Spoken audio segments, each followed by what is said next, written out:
नमस्कार, राज्यसभा टेलीविजन में आपका स्वागत है। मैं हूं आरफा खानम शेरवानी। सबसे पहले हेडलाइंस।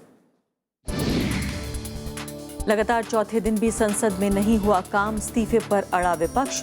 एनडीए सांसदों का संसद परिसर में धरना।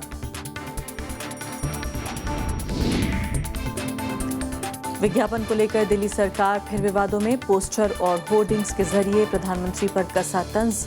विपक्ष ने बताया नाकामी छिपाने की कवायद।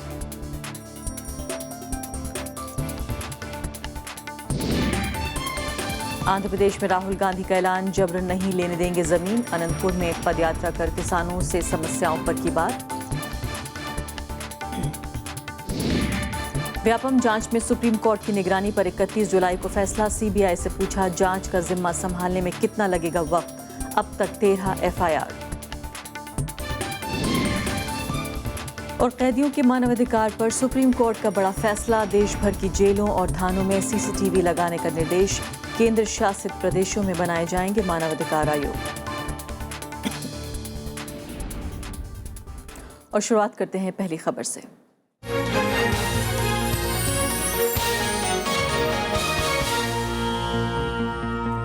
जेलों में मानवाधिकार हनन को रोकने के लिए सुप्रीम कोर्ट ने आज अहम फैसला सुनाया है। इसमें केंद्र और राज्य सरकारों को में सभी जेलों में 1 साल के अंदर सीसीटीवी कैमरे लगाने का आदेश दिया गया है। साथ ही हर थाने में कम से कम 2 महिला कांस्टेबल्स की नियुक्ति करने को कहा गया है। सुप्रीम कोर्ट ने दिल्ली समेत सभी केंद्र शासित प्रदेशों में मानवाधिकार आयोग बनाने का आदेश भी दिया और राज्य मानवाधिकार आयोग में खाली पदों को 3 महीने में भरने का आदेश दिया है। जेलों में सुधार और मानवाधिकारों से जुड़ी एक जनहित याचिका में सुप्रीम कोर्ट ने शुक्रवार को बड़ा फैसला सुनाया। इसमें देश भर की जेलों में सीसीटीवी कैमरे लगाने का आदेश दिया गया है। जस्टिस टीएस ठाकुर और जस्टिस आर बानुमति की बेंच ने उन पुलिस थानों में भी सीसीटीवी लगाने को कहा है जहां मानवाधिकार उल्लंघन और हिरासत में मौत के मामले सामने आए हैं। सुधार की दिशा में महत्वपूर्ण कदम है और कम से कम जहां की जेल के कर्मचारी अपनी ड्यूटी सही ढंग से अंजाम दे रहे हैं उनको इससे सहायता मिलेगी। कोर्ट ने राज्य सरकारों से मानवाधिकार आयोग में खाली पड़े पदों को 3 माह के भीतर भरने को कहा है। साथ ही दिल्ली समेत केंद्र शासित प्रदेशों को भी राज्य मानवाधिकार आयोग के गठन का आदेश दिया गया है। सीसीटीवी पुलिस स्टेशन में लगाना, जेलों में लगाना, ये सुप्रीम कोर्ट का कहना उचित है क्योंकि ये रीजनेबल रिस्ट्रिक्शन जो है फंडामेंटल राइट है, लेकिन फंडामेंटल राइट पर भी आप रीजनेबल रिस्ट्रिक्शन लगा सकते हैं। कोर्ट ने महिलाओं से जुड़े अपराधों को देखते हुए थाने में भी कम से कम 2 महिला कांस्टेबलों की नियुक्ति का आदेश जारी किया है। सुप्रीम कोर्ट के आज के आदेश का असर जहां एक तरफ जेल की सुरक्षा व्यवस्था को और कड़ी करने पर पड़ेगा, वहीं दूसरी तरफ मानवाधिकार के हो रहे उल्लंघन को भी इससे रोका जा सकेगा। लेकिन जरूरत है कि इस आदेश को जल्दी से जल्दी लागू किया जाए। दिल्ली से धर्मेंद्र के साथ रविंद्र सिंह शोराण, राज्यसभा टीवी। और सुप्रीम कोर्ट में वकील कपिल सांखला इस वक्त हमारे साथ स्टूडियो में मौजूद हैं। स्वागत है आपका। कपिल जी, इसको 2 तरह से देखे जाने की कोशिश हो रही है। कुछ लोग ये कह रहे हैं कि दरअसल सुरक्षा के मद्देनज़र ज़्यादा महत्वपूर्ण है कि सीसीटीवी कैमरास लगाए जाएं। हमें पता है कि तिहाड़ जेल तक में जो है कैदी भाग गए थे।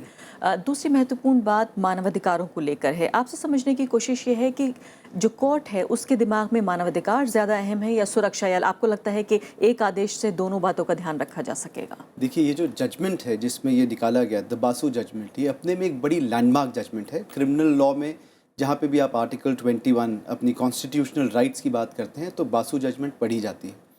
1987 में बासु जजमेंट ने 11 गाइडलाइंस दी थी जिसकी वजह से जब भी कोई अरेस्ट होता है तो उसका मेडिकल कराया जाता है वगैरह वगैरह। आज की डेट में 2015 में वही जजमेंट में जज साहब ने आगे जजमेंट में ये कहा है कि सीसीटीवी कैमरास लगाए जाएंगे। इससे 2 पर्पस सॉल्व होंगे। एक तो ये होगा, जो ये जजमेंट जिस वजह से चली आ रही है कि जो हमारे राइट्स हैं, fundamental rights, right to life and liberty, उसका उल्लंघन नहीं होगा, टॉर्चर वगैरह वगैरह पे रोक होगी। और दूसरा ये भी है कि ये देखा गया था कि कुछ समय पहले ही जिसमें ये सुमोटो एक्शन लिया गया कि कुछ प्रिजनर्स जेल से भाग गए थे और सीसीटीवी एक कैमरा में वो कैप्चर हुए थे कि वो किस तरह से भागने की कोशिश कर रहे हैं और सक्सेसफुल मध्य प्रदेश का जिक्र करें आप। Absolutely absolutely. और उसके बाद ये डिसाइड करा गया, ये देखा गया कि काफ़ी सारे ऐसे जेल्स हैं जहाँ पे या तो सीसीटीवी कैमराज नहीं हैं या हैं तो खराब पड़े हैं। और जो मानवाधिकार हनन की बात हो रही है, मानवाधिकारों की रक्षा की का जो जिक्र हो रहा है, वो इस बात को लेकर ज़्यादा आपको लगता है कि जो अभी घटना हुई है उत्तर प्रदेश में, जहाँ एक कैदी की मौत हुई है, कस्टोडियल डेथ, और वहाँ पर जो जुर्माना है, हर्जाना है, वो भी देने की बात हुई है, कंपनसेशन भी हुआ है, तो आपको लगता है कि ये वजह रही होगी, दोनों घटनाएं रही होंगी जिसकी वजह से अदालत का ये आदेश रहा? जी एकदम सही कह रही हैं आप। जज साहब जो कोर्ट है उसका ये मानना है कि जो हमारी राइट टू लाइफ है ये सबसे ऊपर है, इसके ऊपर और कोई राइट नहीं हो सकता, चाहे वो आदमी जेल में हो चाहे बाहर हो। और ये बहुत अच्छी बात है क्योंकि एक तरफ हम अपने आप को सुपर पावर कह रहे हैं, हम कह रहे हैं कि हम दुनिया में आगे बढ़ रहे हैं, हम एक ऐसा नेशन दुनिया को अपनी शक्ल दिखा रहे हैं कि हम अराइव कर चुके हैं, और दूसरी तरफ हमारे यहाँ पे कस्टोडियल टॉर्चर हो रही हैं, एक्स्ट्रा जुडिशियल कन्फेशंस लिए जा रहे हैं। 2015 में एक और केस हुआ है जिसमें चीफ जस्टिस ने एक ऑर्डर पास करा है कि अब थानों में भी सीसीटीवी कैमरा लगाए जाएंगे क्योंकि एक लेडी लॉयर के साथ मैन हैंडलिंग हुई थी। तो जब आप इन सारी चीज़ों को देखते हैं तो आपको यही लगता है कि जो पुलिस है वो रक्षक के बदले भक्षक बन रही है, और इस प्रोटेक्शन के लिए ये तरह की जजमेंट्स बहुत आप ये कह रहे हैं कि जिस तरह से थर्ड डिग्री जो टॉर्चर है वो ऐसा लगता है कि मामूल बन गया है, सामान्य बात बन गई है, तो क्या ये संभव हो पाएगा सिर्फ सीसीटीवी कैमरा लगाने की मदद से कि ये टॉर्चर्स कम होंगे या बंद होंगे, या आपको लगता है कि इसके अलावा भी जो पुलिस फोर्सेज हैं हमारे उसकी ज़्यादा सेंसिटाइजेशन की ज़रूरत है, उनको संवेदनशील बनाने की ज़रूरत है? देखिए ये तो पार्ट 2 हो गया, पर एक शुरुआत हुई है जो कि बहुत ज़रूरी शुरुआत है।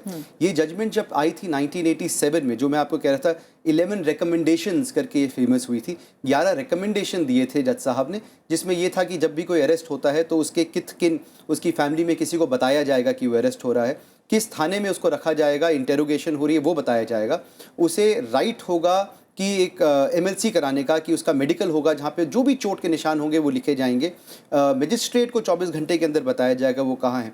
तो ये एक शुरुआत थी। जब 1987 में जजमेंट आई थी तब भी बोला जाता था क्या ये हो पाएगा, पर ये हुआ और उसकी वजह से काफ़ी सुधार आए हैं। तो अभी फिर सवाल उठा है कि क्या ये हो पाएगा? क्या 1 साल की समय सीमा जो तय की गई है कि ज़्यादा से ज़्यादा 2 साल हो सकते हैं, क्या आपको लगता है कि देश भर की जेलों में, छोटी छोटी जेलों में, ज़िलों में भी बने हुए हैं, क्या आपको लगता है वहाँ सब जगह 1 साल के अंदर या ज़्यादा से ज़्यादा 2 साल के अंदर CCTV कैमराज लग जाएंगे? और दूसरी बहुत महत्वपूर्ण बात जो महिला कांस्टेबल को लेकर कही गई है, क्या हमारे पास इतना ह्यूमन रिसोर्स है? देखिए हमारा ह्यूमन रिसोर्स हमें क्रिएट करना ज़रूरी है। हमारे यहाँ पे सबसे ज़्यादा ह्यूमन पॉपुलेशन है। अगर हम ह्यूमन पॉपुलेशन ही ठीक से यूटिलाइज नहीं कर पाते हैं तो फिर हम क्या बोलते हैं कि हमारे फंडामेंटल राइट्स दुनिया में सबसे आगे हैं, हमारा कॉन्स्टिट्यूशन सबसे सुंदर है, तो उसे फिर साइड रख देना चाहिए। जब हम ह्यूमन पॉपुलेशन और ह्यूमन राइट्स ही नहीं बचा सकते हैं तो कोई फ़ायदा नहीं है। ये कॉन्स्टिट्यूशनल राइट है हमारा और ये हर आदमी को मिलना चाहिए। ये कहते हुए साथ में CCTV की जहाँ तक बात है तो बड़ी सरप्राइजिंग बात है कि आज तक ऐसे कैसे हो सकता है कि प्रिजन्स में CCTV कैमरा ही नहीं लगे। ये 2015 है तो CCTV कैमरा तो मेरे ख्याल से बेसिक सिक्योरिटी का एक फीचर है। और अगर ऑनरेबल सुप्रीम कोर्ट को 2015 में ये याद दिलाना पड़ रहा है कि स्टेट गवर्नमेंट्स को, क्योंकि ये स्टेट गवर्नमेंट के अंदर आता है कि आप CCTV कैमराज लगाइए, तो ये अपने में काफ़ी बड़ा मौका है। एक और बहुत महत्वपूर्ण बात आपने बिल्कुल ठीक कहा मौखरी है, लेकिन इसके अलावा जो ह्यूमन राइट्स कमीशंस बिठाने की बात है स्टेट्स में, खासकर दिल्ली जैसी जगह में भी देखिए आप ह्यूमन राइट्स कमीशन सेटअप नहीं है, क्या कितना महत्वपूर्ण आप इस बात को मानते हैं और क्या ये मानते हैं कि वाकई मानव अधिकारों को लेकर हमारी सरकारें, हमारी राजनीति उतनी गंभीर नहीं है? कोर्ट को याद दिलाना पड़ रहा है। बहुत अच्छा कहा आपने, बहुत ही ट्रैजिक बात है ये कि हमारे यहाँ पे स्टेट गवर्नमेंट्स और इनफैक्ट सेंट्रल गवर्नमेंट को भी ये याद दिलाना पड़ता है कि लाइफ जो है वो सिर्फ जीना नहीं है पर शान से जीना है, इज्जत से जीना है। तो जो हमारी बेसिक फंडामेंटल राइट हैं वो प्रोटेक्ट करने के लिए ह्यूमन राइट कमीशंस बनी थी और ये इंटरनेशनल लॉ से बन के आई थी। और ह्यूमन राइट कमीशन का इंटर एलिया बाकी कामों में ये भी है कि जहाँ पे भी ह्यूमन राइट्स की अवहेलना हो रही है, तोड़ा जा रहा है, वहाँ पे वो जाके प्रिजन्स में चेक कर सकते हैं। और ये स्टेट कॉन्सेप्ट है, ये स्टेट लॉज के अंदर आता है। तो इसकी वजह से अगर स्टेट्स में ही ह्यूमन राइट कमीशंस नहीं बनी है तो ये बहुत ही सरप्राइजिंग और ट्रैजिक बात है। आपने कहा कि इसको पार्ट 1 की तरह देखा जाए और पार्ट 2 आने वाला है, क्या आपको लगता है कस्टोडियल डेथ्स जिस तरह से देखी गई हैं, क्या ऐसा भी दिन हम देखेंगे या फिर फिलहाल अदालत को फिर से याद दिलाना पड़ेगा कि जो पुलिस अधिकारी इसमें दोषी पाए गए हैं उन तक जो है कानून के हाथ पहुंचे, सिर्फ ये ना हो कि सिर्फ सुरक्षा के इंतजाम कर दिया और इतना काफ़ी हो गया? देखिए मैं इस जजमेंट से ये देख रहा हूँ कि ऑनरेबल सुप्रीम कोर्ट कहाँ जा रही है।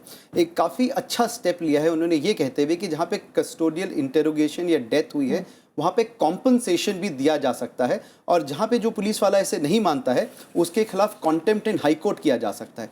ये बहुत अच्छा स्टेप है। नेक्स्ट स्टेप शायद यही होगा, जिस तरह के MCD NDMC में देखा जाता है कि जहाँ पे जो ऑफिसर रिस्पॉन्सिबल है उसकी पर्सनल रिस्पॉन्सिबिलिटी और लाइबिलिटी बनती है कि वो कॉम्पनसेशन दे। ये मैं दिन देख सकता हूँ जो हमारे नियर फ्यूचर में आएगा। कॉम्पनसेशन बहुत कम इस मामले में घोषित किया गया। देखिए, मैंने कहा शुरुआत है ना, हम इस वजह से तो जागे हैं कि हमारे हिंदुस्तान की पॉपुलेशन को जो राइट्स हैं और राइट टू लाइफ वो मैंडेटरी है, उसी के लिए तो मान चुके हैं। कपिल साकला जी, बहुत बहुत शुक्रिया आप स्टूडियो में आए इस चर्चा के लिए। तो फिलहाल ये थी हमारी पहली खबर और छोटे से ब्रेक के बाद हम वापस आएंगे।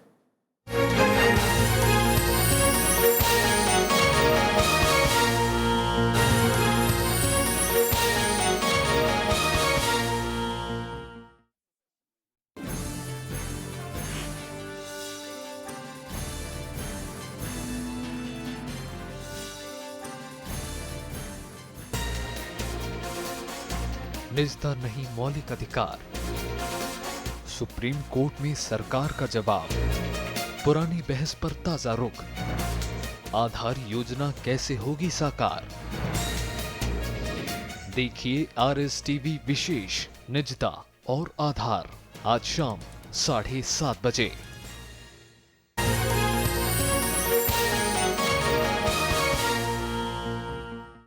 ब्रेक के बाद आपका एक बार फिर स्वागत है। संसद में आज लगातार चौथे दिन भी व्यापम और ललित मोदी विवाद के मुद्दे पर विपक्ष का विरोध जारी रहा, जिससे दोनों ही सदनों की कार्रवाई नहीं चल पाई। जवाब में बीजेपी ने भी उत्तराखंड की कांग्रेस सरकार के खिलाफ भ्रष्टाचार के मामले में संसद के परिसर में धरना दिया। कांग्रेस ने सदन में चर्चा से पहले मंत्रियों के इस्तीफे के मामले में प्रधानमंत्री के बयान की मांग तेज कर दी।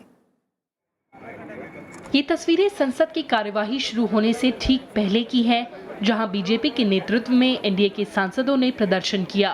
संसद के भीतर कांग्रेस सहित विपक्ष के तीखे विरोध के जवाब में बीजेपी ने उत्तराखंड, केरल और हिमाचल की कांग्रेस सरकारों पर लगे भ्रष्टाचार का मुद्दा उठाया। राज्यसभा की कार्यवाही शुरू होते ही विपक्ष ने इस प्रदर्शन की आलोचना की और व्यापम और ललित मोदी विवाद में मंत्रियों के इस्तीफे की मांग दोहराई। दुनिया के इतिहास में रूलिंग पार्टी धरने पर नहीं बैठी, लेकिन ये आज धरने पर बैठे। ये किससे मांग नहीं कर रहे? एक तो आपसे मांग करना चाहिए, इस सदन से मांग करना चाहिए। ये किसके लिए? भगवान से मांग करने के लिए बैठे थे। मैं बहुत स्पष्ट रूप से कहना चाहता हूँ, क्या सरकार ये बताएगी हमें कि उसने ये निर्णय ले लिया है कि सुषमा स्वराज जी का इस्तीफा, किस मोशन क्या? वसुंधरा जी इनका क्या मोशन है और तमाम लोगों ने इस्तीफा दिया कि नहीं दिया? सत्ता पक्ष को धरना प्रदर्शन करने की बजाय, हाउस को चलाने के लिए धरना प्रदर्शन करने की बजाय, तो उनकी सरकार में तो जो लोग नियमों को तोड़े हैं, संविधान के विरुद्ध काम कर रहे हैं, तो उनके खिलाफ यदि कार्रवाई कर लें तो मैं समझती हूँ कि हाउस चल पड़ेगा। कांग्रेस नेता प्रमोद तिवारी ने कार्य स्थगन प्रस्ताव के साथ ललित मोदी मामले पर चर्चा का नोटिस दिया था, लेकिन राज्यसभा की कार्यवाही 11 बजे, 12 बजे और फिर 2:30 बजे कुछ मिनटों तक चलने के बाद स्थगित हो गई। सरकार और विपक्ष इस गतिरोध की जिम्मेदारी एक दूसरे पर डाल रहे हैं। रूलिंग पार्टी ने आज सदन के बाहर भी धरना दिया और रूलिंग पार्टी ने आज राज्यसभा के अंदर हाउस को डिस्टर्ब भी किया, और मैंने ये आरोप सदन के अंदर भी लगाया और चेयर का ध्यान आकर्षित कराया कि देखिए रूलिंग पार्टी उठी है सब, और मंत्रिमंडल भी के लोग भी उठे थे और उन्होंने हाउस की कार्रवाई को रोका। हम लोगों ने तो पहले भी कहा था कि जिन मुद्दों को लेकर स्थगन प्रस्ताव विपक्ष के द्वारा मूव किया गया है, उन सारे विषयों पर हम चर्चा करने को तैयार हैं, लेकिन विपक्ष चर्चा चाहता है नहीं है, तो क्या करें उसके लिए? विपक्ष कह रहा है कि इस्तीफा पहले दिया जाए, बहस बाद में हो। नहीं, इसका कोई औचित्य नहीं। शुक्रवार को मॉनसून सत्र का चौथा दिन था, लेकिन इस हफ्ते की कार्यवाही गतिरोध की भेंट चढ़ गई और सदन में सिर्फ औपचारिक कामकाज ही निपटाया जा सका।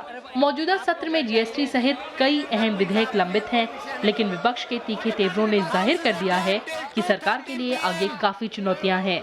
कृति मिश्रा, राज्यसभा टीवी। लोकसभा के माहौल में भी कोई खास बदलाव नजर नहीं आया। विपक्ष ने इस्तीफे की मांग को दोहराया। गतिरोध की वजह से लोकसभा में आज कोई कामकाज नहीं हो पाया। लोकसभा की कार्यवाही शुरू होते ही एक बार फिर कांग्रेस के सांसदों ने विदेश मंत्री सुषमा स्वराज के इस्तीफे की मांग दोहराई। इस मुद्दे पर विपक्ष के कई सांसदों ने स्थगन प्रस्ताव दिया, जिसे स्पीकर सुमित्रा महाजन ने खारिज कर दिया। अवरोध रुकता न देखकर स्पीकर ने कार्यवाही सोमवार तक के लिए स्थगित कर दी। आप संसद की कार्रवाई नहीं चलने देना चाहते हैं? Okay, to meet again on Monday 11 o'clock। Monsoon सत्र की शुरुआत से ही सत्ता पक्ष और विपक्ष के बीच आरोपों की राजनीति जारी है। विपक्ष का कहना है कि कार्यवाही नहीं चलने के लिए सरकार जिम्मेदार है, वहीं सत्ता पक्ष के नेता विपक्ष पर चर्चा से भागने का आरोप लगा रहे हैं। इसकी पार्टी बहुमत में है, वो स्वयं वो लोग सत्र को डिस्टर्ब करने में लगे। सत्र चलाने की जिम्मेदारी, सत्र के कामकाज में रुकावट ना आए, इसकी जिम्मेदारी सरकार की होती। My point is, the entire country is watching. Who is responsible for this? I only appeal that wise counsel prevail. Let them come back to Parliament. Let us discuss. We have a lot of business, lot of issues to be discussed and debated and decide. Lalit Modi और व्यापम जैसे मसलों पर कांग्रेस इस्तीफा नहीं तो काम नहीं की रणनीति पर आगे बढ़ रही है। हालांकि सरकार ने किसी के इस्तीफे से साफ-साफ इनकार किया है। Pranav Goswami, Rajya Sabha TV. Real estate bill की जांच कर रही राज्यसभा की सेलेक्ट कमेटी को रिपोर्ट सौंपने के लिए 29 जुलाई तक का वक्त दे दिया गया है। समिति की रिपोर्ट सौंपने की समय सीमा आज ही खत्म हो रही थी। समिति के अध्यक्ष अनिल माधव दवे ने समय सीमा बढ़ाने से जुड़े प्रस्ताव को आज राज्यसभा में पेश किया, जिसे मंजूरी दे दी गई। रियल एस्टेट बिल पर राज्यसभा में विपक्ष ने कई सवाल उठाए थे, जिसकी वजह से 6 मई को इसे सेलेक्ट कमेटी में भेजने का फैसला किया गया था। इस विधेयक में प्रॉपर्टी के खरीदार ग्राहकों के हितों को सुरक्षित करने के लिए रियल एस्टेट नियामक संस्था के गठन के अलावा कई कानूनी प्रावधान भी किए गए हैं।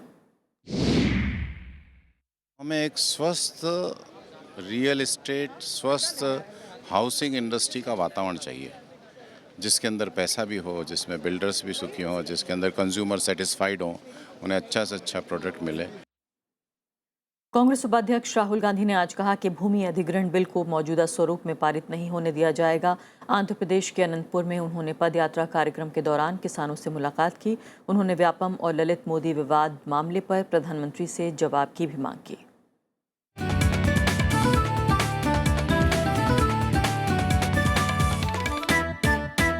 आंध्र प्रदेश के अनंतपुर पहुंचे राहुल गांधी ने भूमि अधिग्रहण बिल को लेकर सीधे प्रधानमंत्री पर हमला बोला। कांग्रेस उपाध्यक्ष ने कहा कि कांग्रेस पार्टी संसद में इस बिल को मौजूदा स्वरूप में पारित नहीं होने देगी।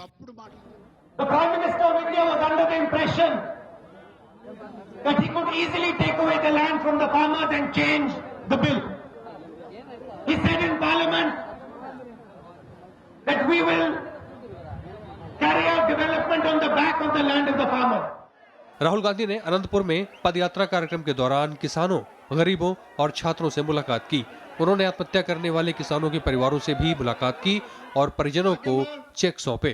कांग्रेस उपाध्यक्ष ने व्यापम घोटाले, ललित मोदी विवाद पर प्रधानमंत्री की चुप्पी पर भी सवाल उठाए। मोदी जी को सिर्फ उनके 5-6 जो इंडस्ट्रियलिस्ट मित्र हैं, तो 5-6 से ज्यादा नहीं है, शायद 5 भी नहीं है, उनकी इंटरेस्ट है। मोदी जी ने कहा था ना खाऊंगा ना खाने दूंगा। उनको ना व्यापम दिखाई दे रहा है, ना वसुंधरा राजे सिंधिया का काम दिखाई दे रहा है, ना उनके कैबिनेट में सुषमा जी का काम दिखाई दे रहा है। कांग्रेस उपाध्यक्ष ने कहा कि राज्य की टीडीपी सरकार को किसानों के लिए केंद्र से स्पेशल पैकेज की मांग करनी चाहिए। गुरुवार को राहुल गांधी तमिलनाडु के त्रिची में किसानों से मिले थे। राहुल ने इस पदयात्रा कार्यक्रम के तहत हाल में राजस्थान और छत्तीसगढ़ में भी किसानों से मुलाकात की थी। Bureau report, Rajya Sabha TV. Congress ने केंद्रीय गृह मंत्रालय के उस आदेश की तीखी आलोचना की है, जिसमें ऑफिस में गृह मंत्रालय के अधिकारियों के पत्रकारों से मिलने पर रोक लगाई गई है। कांग्रेस ने इसे एनडीए सरकार का तानाशाही रवैया बताया है। गृह मंत्रालय ने गुरुवार को अपने अधिकारियों के लिए दिशा निर्देश जारी किया था। इसमें गृह मंत्रालय के प्रवक्ता को छोड़कर दूसरे अधिकारियों से पत्रकारों के मिलने और चेंबर्स में पत्रकारों के मिलने पर भी रोक लगा दी गई है। उसका पूरा उद्देश्य सीधे रूप से नहीं तो परोक्ष रूप से निश्चित रूप से एक ही है कि सूचना, खबर, पारदर्शिता, जवाबदेही से संबंधित सभी मुद्दे, सभी तथ्यों के लिए एक तरफा वन वे स्ट्रीट चलेगी। दिल्ली के मुख्यमंत्री अरविंद केजरीवाल ने प्रधानमंत्री नरेंद्र मोदी के खिलाफ पोस्टर वॉर शुरू कर दी है। दिल्ली में प्रधानमंत्री नरेंद्र मोदी के खिलाफ पोस्टर और होर्डिंग्स लगवाए गए हैं। इसमें प्रधानमंत्री के लिए तीखे शब्दों का इस्तेमाल किया गया है। विपक्ष ने राज्य सरकार के रवैये की आलोचना की है। दिल्ली में इन दिनों जगह जगह ये होर्डिंग लगे हैं। इनमें दिल्ली सरकार ने प्रधानमंत्री नरेंद्र मोदी पर उन्हें काम नहीं करने देने का आरोप लगाया है। उपराज्यपाल और राज्य सरकार के बीच अधिकारों की लड़ाई के लिए प्रधानमंत्री नरेंद्र मोदी को जिम्मेदार ठहराया है। बिल्कुल, हम उनको यही कह रहे हैं कि साहब काम कर रही है दिल्ली की सरकार, दिल्ली की चुनी हुई सरकार बहुत अच्छे से काम कर रही है, जनता खुश है उससे। आप क्यों उसकी संस्थाओं को बर्बाद करने में तुले हुए हैं? बीजेपी और कांग्रेस का कहना है कि अरविंद केजरीवाल अपनी नाकामियों को छुपाने के लिए ये तरीका आजमा रहे हैं। दिल्ली की जनता पानी बिजली से त्रस्त है, ये मूल चीजें हैं। आपने 15 लाख कैमरे देने उसकी बात नहीं करी। कृपा करके रोज रोज के झगड़े बंद करो, दिल्ली की जनता के लिए कुछ काम करो। मुख्यमंत्री वो हैं जिस पर जनता आवाम जो है वो आशा रखती है, लेकिन कोई भी सरकार होती है वो कन्फ्रंटेशन से नहीं चलती है। सियासी दलों का पोस्टर बैनर के जरिए विरोधियों पर निशाना साधना नई बात नहीं है, लेकिन दिल्ली सरकार का सीधे प्रधानमंत्री को निशाना बनाने से विवाद बढ़ गया है। एसीबी और महिला आयोग नियुक्ति विवाद में भी आम आदमी पार्टी ने प्रधानमंत्री के इशारे पर दिल्ली सरकार को परेशान करने का आरोप लगाया था। अनु दीवान, राज्यसभा टीवी। उपराज्यपाल नजीब जंग ने दिल्ली महिला आयोग की नियुक्ति से जुड़ी फाइल पर हस्ताक्षर करने से इनकार कर दिया है और फाइल में सुधार कर दोबारा भेजने को कहा गया है। उपराज्यपाल ने आज मुख्यमंत्री अरविंद केजरीवाल की चिट्ठी का जवाब दिया है। उन्होंने लिखा कि दिल्ली सरकार संविधान के दायरे से बाहर नहीं है और दिल्ली में नई नियुक्ति और इस्तीफे के आदेश की फाइल उपराज्यपाल को भेजना जरूरी है। दिल्ली के एंटी करप्शन ब्रांच भी दिल्ली सरकार और केंद्र के बीच राजनीति का अखाड़ा बनी हुई है। भ्रष्टाचार के लिए बनी हेल्पलाइन के नंबरों को लेकर भ्रम की स्थिति बनी हुई है। एसीबी प्रमुख मुकेश मीणा ने इसे पुलिस ब्रांच बताते हुए नए हेल्पलाइन नंबर्स को जायज़ बताया, तो दिल्ली सरकार ने फिर कहा कि मीणा एसीबी के प्रमुख ही नहीं है, बल्कि इस तनातनी का जो असर है वो भ्रष्टाचार के खिलाफ लड़ाई पर जरूर पड़ रहा है। दिल्ली एसीबी प्रमुख मुकेश मीणा और केजरीवाल सरकार के बीच विवाद बढ़ गया है। मीणा ने केजरीवाल सरकार की ओर से शुरू किए गए हेल्पलाइन नंबर 1031 को बंद करके नए नंबर गुरुवार को जारी कर दिए। उन्होंने कहा कि इसके अलावा पुलिस थानों में भी भ्रष्टाचार की शिकायतें दर्ज कराई जा सकती हैं। उनसे पूछिए कि आप किस कानून के तहत कार्रवाई करेंगे। अगर कोई पब्लिक के लिए कोई सुविधा खोली जाती है, अगर पब्लिक को बताया जाता है, पुलिस स्टेशन की जो वर्किंग है, हर जगह पुलिस स्टेशन में टेलीफोन लगे हुए हैं और पुलिस स्टेशन में पब्लिक किसी भी पुलिस स्टेशन में फ़ोन कर सकती है, तो हमने केवल फ़ोन नंबर ही उनको सर्कुलेट किया है। दिल्ली पुलिस में ज्वाइंट सीपी मीणा ने कहा कि 1031 से मिली शिकायतें उन्हें ट्रांसफ़र नहीं की जा रही हैं। उन्होंने कहा कि एसीबी को सहयोग नहीं करने वालों के खिलाफ अनुशासनात्मक कार्रवाई होगी, लेकिन दिल्ली सरकार मीणा को एसीबी का मुखिया मानने को ही तैयार नहीं है। दिल्ली सरकार के मुताबिक एसएस यादव एसीबी के प्रमुख हैं और हेल्पलाइन नंबर 1031 ही है। और एसीबी का जो फंक्शन है दिल्ली में करप्शन को रोकना, उसको काम करना है। अब ये हेल्पलाइन कोई नई आके करते, विजिलेंस डिपार्टमेंट ने जो आदेश जारी किए, डायरेक्टर ऑफ विजिलेंस की तरफ से जो आदेश जारी हो रखे हैं, उनका फॉलो करना पड़ेगा एसीबी में जो भी काम करेगा। हालांकि मौजूदा स्थिति ये है कि एंटी करप्शन हेल्पलाइन के दोनों नंबर काम कर रहे हैं। दरअसल मीणा की नियुक्ति उपराज्यपाल नजीब जंग ने की थी, जिसे आम आदमी पार्टी सरकार ने खारिज कर दिया था। दिल्ली हाईकोर्ट ने भी एंटी करप्शन ब्यूरो के चीफ के मामले में दिल्ली सरकार को राहत देने से इनकार कर दिया था। प्रणव गोस्वामी, राज्यसभा टीवी। व्यापम मामले की जांच सुप्रीम कोर्ट की निगरानी में होगी। इस पर 31 जुलाई को फैसला होगा। व्यापम मामले से जुड़ी याचिका पर सुनवाई करते हुए सुप्रीम कोर्ट ने आज सीबीआई से जानकारी मांगी है कि कब तक व्यापम मामले की पूरी जांच अपने हाथ में ले लेगी और सुनवाई के लिए अभियोजक कब नियुक्त करेंगे।